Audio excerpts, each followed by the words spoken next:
What's poppin', everybody? Sid Wolf 94.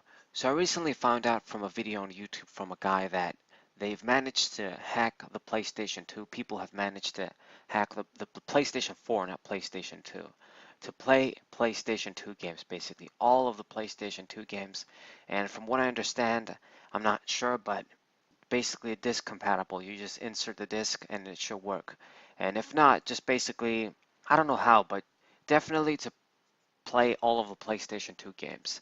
Either you download them, you do something, whatever, but you can play all of them, or at least almost all of them. They're still testing. This video was kind of, it's not really, it didn't come out yesterday, it was in January, so by now maybe they've completed the research, who knows. But the thing is, I saw that and I was like, I'm not really surprised at all, because I know that fucking Sony could do this if they really wanted to. But I don't know why they're, I do know why they're not doing it, because they don't have to. This like, it's their trump card. And it really sucks because I'm pretty sure, and that dude said that as well, if the Xbox One was like on the same league, or if it was even kicking Sony's ass with the PlayStation, they probably would have been like, hey, let's just do what we can. People want backwards compatibility, maybe. Let's do what we can. Just give as many options and niches and make the PlayStation 4 as good as possible. But because the PlayStation 4 is way ahead of the Xbox One, like even more than times two the sales of the Xbox One, I believe. I could be wrong, but something like that. They really don't have to do anything. They just can keep on doing what they're doing, and it's all good for them.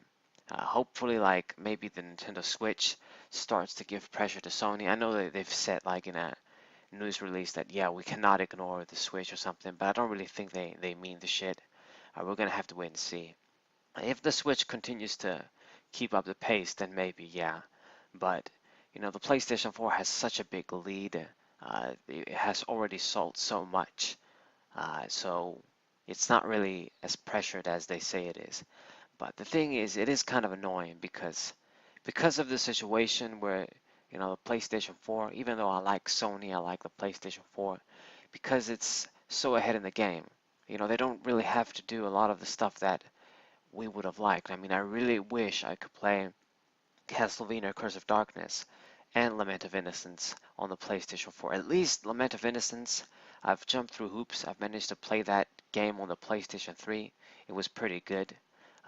Curse of Darkness, though, there's no way for me to be able to play that on the PlayStation either 3 or 4. And I want that to change. I want to be able to have that backwards compatibility and just play some games, man. Not just fucking Curse of Darkness. Probably other games that are gonna come to my mind, and I'll be able to say, hey, yeah, I should play that on the PlayStation 4 too, or I have the ability to play that on the PlayStation 4 too.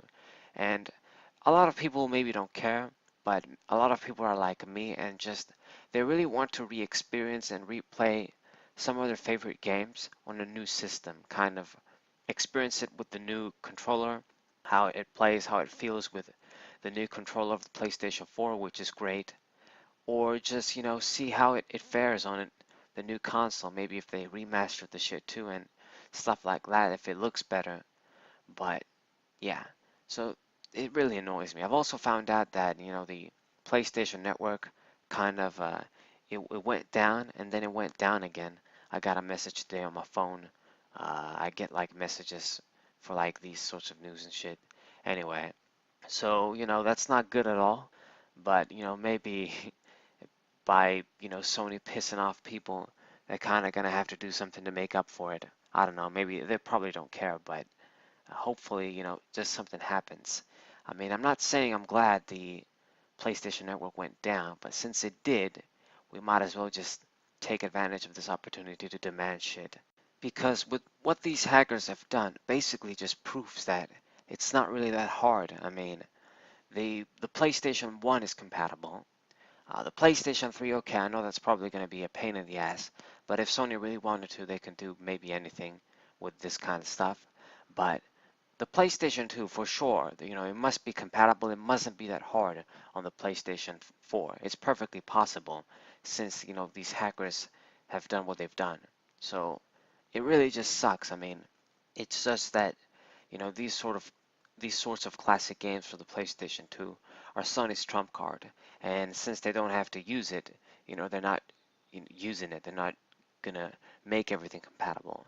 And you know, if they decide they want to start putting games on the PlayStation 4, the digital versions, they only have got like 50 something games for the PlayStation 2. But if they decide to put more, you know, you have to fucking rebuy them, and then you know they make more money that way. So they're not stupid, you know, they know what they're doing. But it just sucks for us, the players and the consumers. So yeah, hopefully something happens. Maybe if there was backlash, if there was something, I don't think it would make much of a difference since Sony's so ahead in the game, like I've said. But you know, it would be good if something happened, because I do want, especially with the Switch, it basically has so much more merit than any other console right now, in my opinion. The only thing basically that PlayStation 4 and Xbox One has on its name are their exclusives. You know, the extra bit of horsepower and all that stuff. For me, it doesn't really matter. I mean, I guess the only way is if a really cool looking high-powered game comes out and the Switch can't run it at all, third-party game, then yeah. But for the most part, most of the games that I like just aren't in that category, with a few exceptions. So you never know. But that's all I had to say. Really short video. I don't really think there's anything else to say. Let's just hope something happens for the PlayStation 4 that's good and Sony gets its shit together more. So yeah, hope you guys enjoyed. Hope you guys subscribe, leave a like, share this with your friends. Saberwolf94, and what's up?